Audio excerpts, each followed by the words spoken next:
साथियों नमस्कार। साथियों, इस समय देश में यूजीसी के कुछ नए नियमों को लेकर के बवाल है। कई लोग कह रहे थे कि इस पर एक गहन अध्ययन होना चाहिए, इस पर पुनर्विचार होना चाहिए, और कई लोगों का मानना है कि इस पूरे बवाल को एक बार समझाइए कि हो क्या रहा है।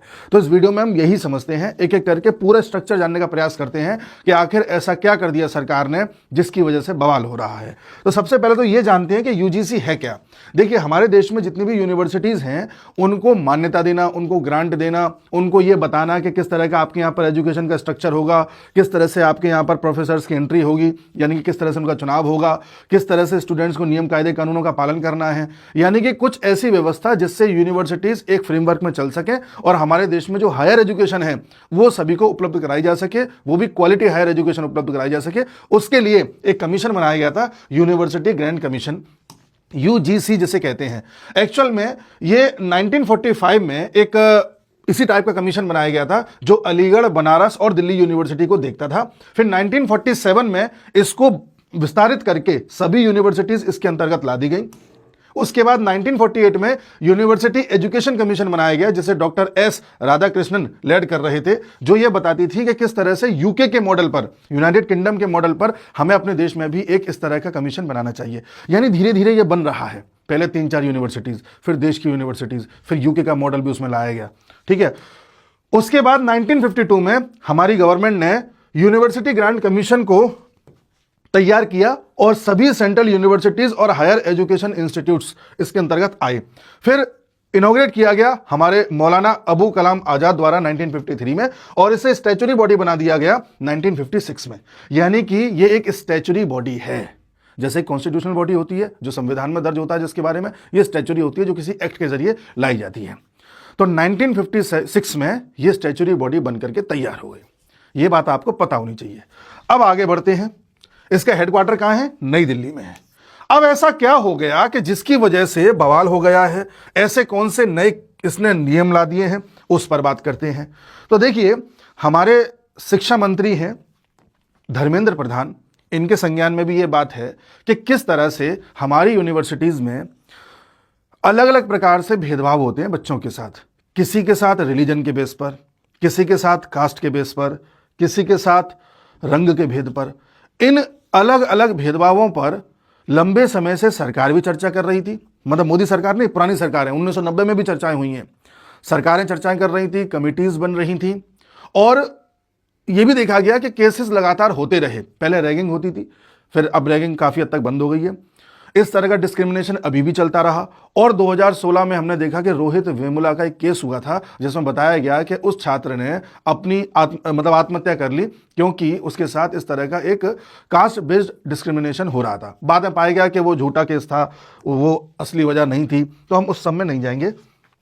ऐसा ही एक केस हुआ था 2019 में पायल तड़वी के साथ, जो मुंबई में डॉक्टरी की पढ़ाई कर रही थी। बताया गया कि उसकी जो बाकी 3 सहेलियां हैं उन्होंने कास्ट बेस्ड डिस्क्रिमिनेशन उसके साथ किया है, इसलिए उसने भी सुसाइड कर लिया।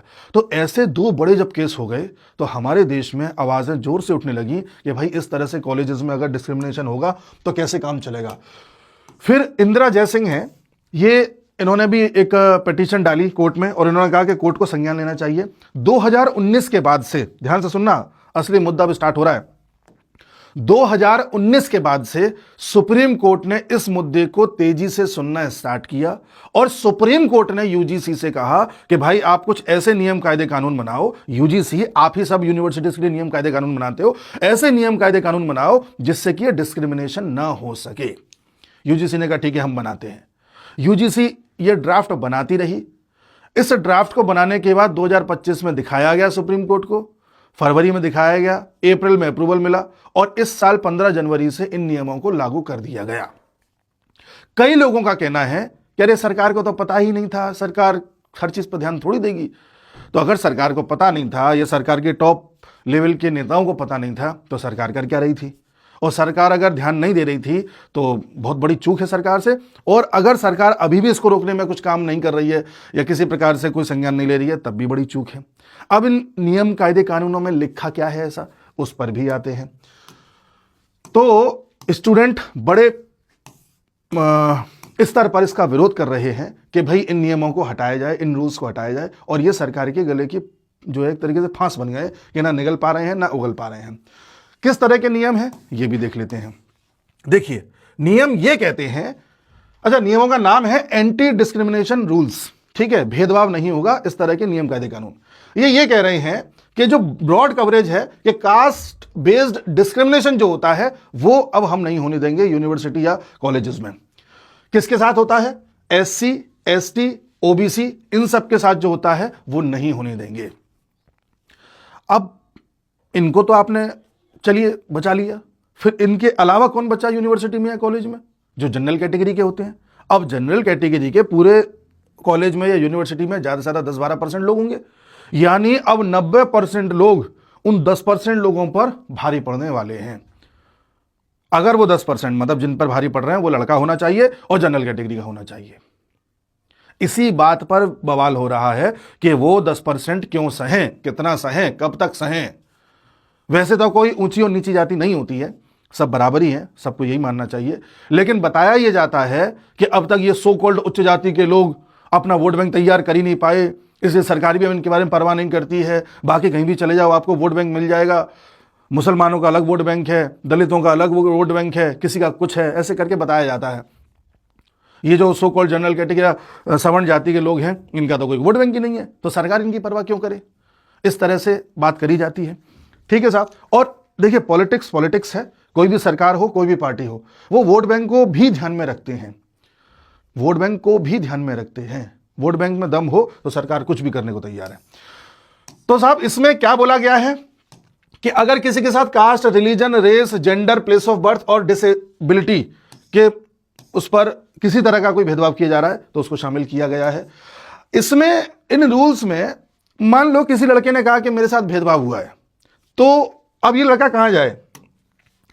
मान लो मैंने कहा कि मेरे साथ भेदभाव हुआ है, या मैंने किसी पे झूठा आरोप लगा दिया। कोई टॉपर है मेरी क्लास का, मुझे लगता है बार बार टॉप मारता है, मैं सेकंड नंबर पर आ रहा हूं, एक काम करता हूं, इसे यहां से निकलवाता हूं। तो मैंने उस टॉपर, वो जनरल कैटेगरी का था, मैंने उस टॉपर के बारे में कंप्लेन कर दी। मैंने कहा कॉलेज वालों से कि देखिए, मैं उस लड़के से परेशान हूं, वो बार बार मेरी जाति को लेकर के जाति सूचक शब्दों का प्रयोग कर रहा है और मैं चाहता हूं कि उसके ऊपर कार्रवाई हो। तो कॉलेज वाले कहेंगे हाँ हाँ हम तैयार है। कॉलेज में कौन तैयार है? किसके पास जाइएगा? कॉलेज में तैयार है EOC, इक्वल अपॉर्चुनिटी सेंटर। तो ये रूल्स ये कह रहे हैं कि भाई जितने भी हायर एजुकेशन इंस्टीट्यूशंस हैं उनके यहां अब इक्वल अपॉर्चुनिटी सेंटर बनेगा जी, और ये बनाएगा एक इक्विटी कमिटी। तो जैसे ही मैं सेंटर के पास जाऊंगा, ये कहेगा ठीक है हम कमेटी बना रहे हैं, ये हमारी कमेटी है, इससे जाकर के बात करो। ये जो इक्विटी कमेटी है ये मेरा केस सुनेगी। अच्छा बताइए क्या हुआ? तो मैं कहूंगा मेरे साथ ऐसा ऐसा हुआ है। फिर इस कमेटी को, अच्छा ये कमेटी भी 24 घंटे के अंदर अंदर मेरा केस सुनेगी, टाइम नहीं है, 24 घंटे के अंदर अंदर सुनेगी। फिर ये कहेगी ठीक है हम पूरी जांच पड़ताल करते हैं। 15 दिन तक ये पूरी जांच पड़ताल करेगी, देखेगी क्या है क्या नहीं है, क्या केस है। अब केस तो क्या है, उसने मेरे से बोला है, मैं बोल दूंगा हाँ वहां बोला है। 10-5 लोगों को इकट्ठा करेगी, देखो भाई ये लगा ऐसा कह रहा है, एक्शन ले लें, देखो भाई ऐसा कह रहा है, हाँ ले लो एक्शन। फिर अगले 7 दिन के अंदर अंदर एक्शन लिया जाएगा उस टॉपर के खिलाफ। मुझे ऐसा लगता है, मैं झूठी कंप्लेंट करिए, उसके खिलाफ लिया जाएगा। और अगर 7 दिन के अंदर अंदर नहीं लिया गया तो एक ओम्बुड्समैन होता है, उसके पास में चला जाऊंगा, वो तुरंत एक्शन ले लेगा। ये व्यवस्था है। तो ये जो EOCs हैं, इक्वल अपॉर्चुनिटी सेंटर्स, ये साल में 2 बार अपनी रिपोर्ट पेश करेंगे अपनी यूनिवर्सिटी को, और साल में 1 बार वो यूनिवर्सिटी इन दोनों रिपोर्ट्स के बेसिस पर अपनी रिपोर्ट पेश करेगी UGC को। समझ गए? ये साल में 2 बार, मेरे केस की नहीं, ओवरऑल सभी केसेस की। ये बताएंगे कि इनके कॉलेज में किस तरह से ये इस तरह के डिस्क्रिमिनेशन को रोक रहे हैं, इन्होंने किस तरह के प्रयास किए हैं, किस तरह से लोगों को मोटिवेट किया है कि धार्मिक और या जाति भेदभाव ना हो। ये अपने सारे प्रयासों की 2 फाइल्स बना करके साल में 2 बार ये भेजेंगे यूनिवर्सिटी को, और उसके बेसिस पर यूनिवर्सिटी साल में 1 बार उस फाइल को भेजेगी UGC पे कि देख लो हमने हमारे अंतर्गत जो कॉलेज आता है वो कॉलेज इस तरह के प्रयास कर रहा है, UGC बताओ सब सही है? UGC हाँ ठीक है, ऐसे करके। तो देखो, by annual reports while institutions are required to file an annual report, ठीक है जी, on equity related measures to the UGC। Institutions UGC को 1 बार भेजेंगे और EOC यूनिवर्सिटी को 2 बार भेजेंगे। जैसे कुछ डीम्ड यूनिवर्सिटी होती है तो वो तो खुद ही कॉलेज हो गया, खुद ही यूनिवर्सिटी हो गई, तो वो तो अपने आप में कर लेंगे।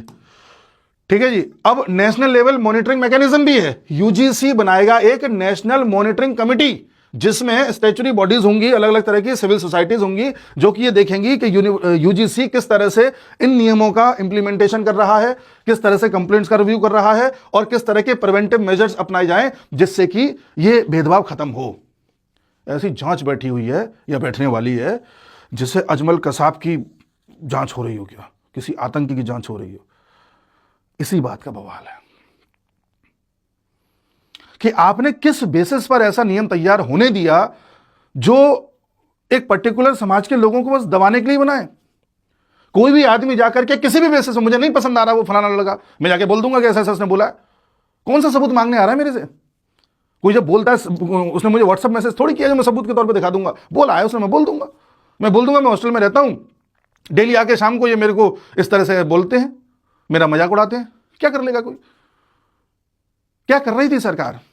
कोई कहेगा अरे तो सुप्रीम कोर्ट के कहने पर तैयार किए हैं यूजीसी ने। अरे सुप्रीम कोर्ट के कहने पर तैयार किए हैं। इसी सुप्रीम कोर्ट ने 2018 में यह कहा था कि जो SC/ST एक्ट है उसमें बदलाव होना चाहिए और एकदम से उठाकर के जेल में नहीं डाल देना चाहिए। सरकार ने कहा नहीं नहीं नहीं, सुप्रीम कोर्ट के इन नियमों पर हम तुरंत एकदम बदलाव लेकर के आते हैं, और सुप्रीम कोर्ट के फैसले को पलटते हुए सरकार ने उस नियम को और ज्यादा मजबूत बना दिया था। उस एक्ट को, SC/ST एक्ट को जितना मजबूत हो पहले नहीं था, उससे भी ज्यादा खतरनाक बना दिया बाद में। क्या कीजिएगा फिर आप? जब सरकार उस वक्त सुप्रीम कोर्ट के फैसले को बदल सकती थी तो यहां भी तो बदल सकती है। और यहां तो सुप्रीम कोर्ट ने यूजीसी से कहा है, वो बात अलग है, यूजीसी ने फिर सुप्रीम कोर्ट से कहा कि भाई हमने तैयार कर दिया, बताओ जारी कर दें। ठीक है, कर दो। इसी तरह से याद करिए, राजीव गांधी ने शाहबानो केस में किस तरह से सुप्रीम कोर्ट के फैसले को बदलते हुए मुसलमानों को खुश किया था। यहां मुसलमानों को खुश किया जा रहा है, अन्य जातियों को खुश किया जा रहा है। यूपी में आ जाइए, अखिलेश यादव यादवों को खुश कर रहे हैं। बिहार में चले जाओ, लालू प्रसाद यादव जो है यादवों को खुश कर रहे हैं। कहीं पर चले जाओ तो वो किसी और समाज को खुश कर रहे हैं। लेकिन ये जो सो कॉल्ड जनरल कैटेगरी है, इनको पूछने वाला कोई नहीं है। गलती इस जनरल कैटेगरी की भी है कि इसने कभी अपने आप को वोट बैंक के रूप में तैयारी नहीं किया, हमेशा बिखरे बिखरे से रहे। अब जनरल कैटेगरी वाले ये कहें मेरे से कि साहब आप तो इस तरह से बोल रहे हैं, बिल्कुल बोल रहे हैं। 70 साल से आप एक वोट बैंक के रूप में क्यों तैयार नहीं हो पाए? क्यों कोई पार्टी आकर के आपको खुश करना नहीं चाहती? कोई जाकर के मुसलमानों को खुश करना चाहता है, कोई दलितों को खुश करना चाहता है, कोई यादव को खुश करना चाहता है। इसलिए फिर यह है, सरकार ऐसा कर रही है। तो मैं सरकार के इस पॉइंट को जस्टिफाई नहीं कर रहा। सरकार को हर हाल में या तो ये नियम वापस लेने पड़ेंगे। अब सरकार फंस गई है, वापस लिए तो 90% नाराज, ऐसे ही रहने दिया तो ये 10% नाराज। क्या किया जाए? धर्मेंद्र प्रधान पता नहीं कहां सो रहे थे, क्या कर रहे थे, ये शिक्षा मंत्री, क्या मैं क्या बोलूं। लेकिन अब सरकार क्या करेगी? जो अब सामने दिख रहा है, जो हम समझ पा रहे हैं, या तो अब सुप्रीम कोर्ट खुद ही इस पर रोक लगाएगी कि नहीं नहीं देखो इसको अभी जो है इसे हम कैंसिल करते हैं, है ना। या फिर ऐसा होगा जो समझ में आ रहा है कि सरकार यूजीसी को ही खत्म कर देगी, ना रहेगा बांस ना बजेगी बांसुरी। हो सकता है, इसकी संभावना है। 2018 में सरकार यूजीसी को खत्म करके HECI नाम का एक संस्थान लाने वाली थी जो इन सबको मॉनिटर करेगा। हो सकता है, ये भी हो सकता है, चांसेस है। मेरे को कोई सरकार की जानकारी नहीं है, एक ऑब्जर्वेशन बता रहा हूं कि ऐसी स्थिति में पॉलिटिकल पार्टीज क्या करती हैं। अब आप कहेंगे कि ये अचानक से ही कास्ट के बारे में याद आया यूजीसी को, इससे पहले याद नहीं आया? आया था, इससे पहले भी याद आया था। केसेस हमेशा से होते आए हैं। तो देखिए रिपोर्ट्स कुछ मैं आपको बता रहा हूं। 2017 से 2021 के बीच में एक जब यह रोहित वेमुला का केस हुआ था, पार्लियामेंट्री स्टैंडिंग कमेटी बनी थी। इस कमेटी ने अध्ययन किया और यह माना कि हाँ प्रॉब्लम तो है, कास्ट बेस्ड डिस्क्रिमिनेशन तो होता है। ठीक है साहब, मान लिया। और यह भी माना इस कमेटी ने कि यूजीसी ने जो अभी गाइडलाइन दे रखी, मतलब उस समय वो गाइडलाइन पुअर है, दमदार नहीं है बिल्कुल भी। और यह भी माना इस कमेटी ने कि कुछ बाइंडिंग रेगुलेशंस लाने होंगे, बाध्यकारी नियम कायदे कानून लाने होंगे, ये माना। ठीक है साहब। यूजीसी ने भी इस दौरान एंटी रैगिंग मॉडल लागू करने का प्रयास किया, क्योंकि एंटी रैगिंग मॉडल काफी हद तक सफल रहा था। तो यूजीसी को लगा हम इसे लागू करते हैं, अगर करेंगे तो कास्ट बेस्ड डिस्क्रिमिनेशन को भी रोक लेंगे। किया, लेकिन उतना ज्यादा सफल नहीं रहा। इसके बाद 2018 से 2020 के बीच कुछ सॉफ्ट गाइडलाइंस लेकर के आया यूजीसी, जो बाइंडिंग नहीं थी, इसलिए इग्नोर कर दी गई। अरे छोड़ो, यूजीसी कह रहा है कहने दो। इसके बाद फिर न्यू एजुकेशन पॉलिसी आई 2020 में। इसने कोर पिलर तैयार किए अपने, जिनमें एक्सेस टू एजुकेशन था, इक्विटी थी, सहभागिता थी, इंक्लूजन था, सभी को इंक्लूड करना था। यहां से यह बाध्यकारी हो गया कि भाई अब देखो सब में समानता लेकर के आनी है, तो ऐसे नियम लाने पड़ेंगे जो समानता को दर्शाते होंगे।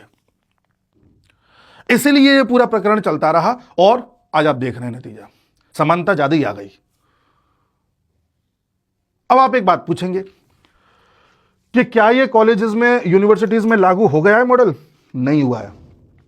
ये यूजीसी के नए रूल्स तो आ गए हैं, लेकिन अभी तक इंप्लीमेंट होने के लिए कहीं नहीं गए और लगता भी नहीं है कि इंप्लीमेंट होंगे। सरकार भांप गई कि अरे बहुत तगड़ा विरोध हो रहा है और होना भी चाहिए विरोध। दूसरी बात, ये जो पूरा मामला चल रहा है, जो लोग ये समझ रहे हैं कि ये यूपी गवर्नमेंट ने किया है, जो लोग किसी और गवर्नमेंट को दोष दे रहे हैं, तो वो लोग अपना पॉलिटिकल एजेंडा चला रहे हैं कि कैसे भी यूपी गवर्नमेंट को इतना ज़्यादा दोषी दिखा दो, सारा दोष यूपी गवर्नमेंट के माथे मर दो जिससे अगला चुनाव हार जाए। तो वो पॉलिटिकल एजेंडा चला रहे हैं। असली सच्चाई तो ये है कि ये जो यूजीसी के नए नियम हैं, इनके बारे में सरकार अच्छे से जानती है। सरकार को चाहिए कि इनमें या तो बदलाव करे या लागू न होने दे, या सरकार किसी और तरह के कोई और नियम लेकर के आए, इन्हें पूरी तरह से रिजेक्ट करे। लेकिन सरकार को ऐसा करना होगा, सरकार को यह मानना होगा कि कुछ लोगों के साथ अन्याय हो रहा है। ये सीधी सी बात है। आप कोई बीजेपी सपोर्टर हो, उसे बुरा लगे, बिल्कुल लगे। हमें नेशनलिज्म के बारे में सोचना है, हमें हमारे लोगों के बारे में सोचना है। बीजेपी आती जाती रहेगी, मोदी प्राइम मिनिस्टर हमेशा नहीं बने रहेंगे, कोई और प्राइम मिनिस्टर बनेंगे, सरकारें आती जाती रहेंगी, लेकिन देश के बारे में सोचना है। यही हम लोगों की विशेषता है। हमें जातिवाद में अभी भी नहीं पड़ना है। मैं इन नियम कायदे कानूनों का विरोध कर रहा हूं, लेकिन फिर भी कह रहा हूं, जाति के एंगल से बिल्कुल ना सोचें, इस देशवासी के एंगल से सोचें। आप जाति और रिलीजन के एंगल से सोचने लग जाएंगे तो फिर वही कट्टरवादी बन जाएंगे। वो नहीं बनना है हमें।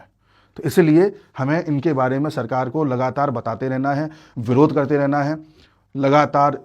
अगर आप एक्स के माध्यम से या किसी तरह से अपने कुछ कंसर्न रखना चाहते हैं, लगातार रखते रहिए, और सरकार को चाहिए कि इसमें बदलाव वो करें। तो ये पूरा एक एनालिसिस है। उम्मीद है आप समझ पाए होंगे कि किस तरह से ये एनालिसिस हुआ है। अच्छा, एक चीज़ और मैं बता दूं, आप कहेंगे कि मान लो कोई कॉलेज इन नियम कायदे कानूनों को न माने या कोई यूनिवर्सिटी न माने, तो क्या होगा? तो ये होगा कि उस यूनिवर्सिटीज़ को जो जो फैसिलिटीज़ यूजीसी से मिलती हैं वो सब रद्द होती चली जाएंगी एक के बाद एक। जैसे वो यूनिवर्सिटी या कॉलेज ऑनलाइन कोर्सेज चलाता है तो अब नहीं चला पाएगा, वो यूनिवर्सिटी या कॉलेज डिग्री कोर्स चलाता है अब नहीं चला पाएगा, इसको जो ग्रांट मिलता है कहीं से वो नहीं मिल पाएगा, मतलब फिर ये बेकार ही हो जाएगा। तो सख्त है, ये बहुत ज़्यादा सख्त नियम है, इस पर हमें आवाज़ उठानी है। नमस्कार।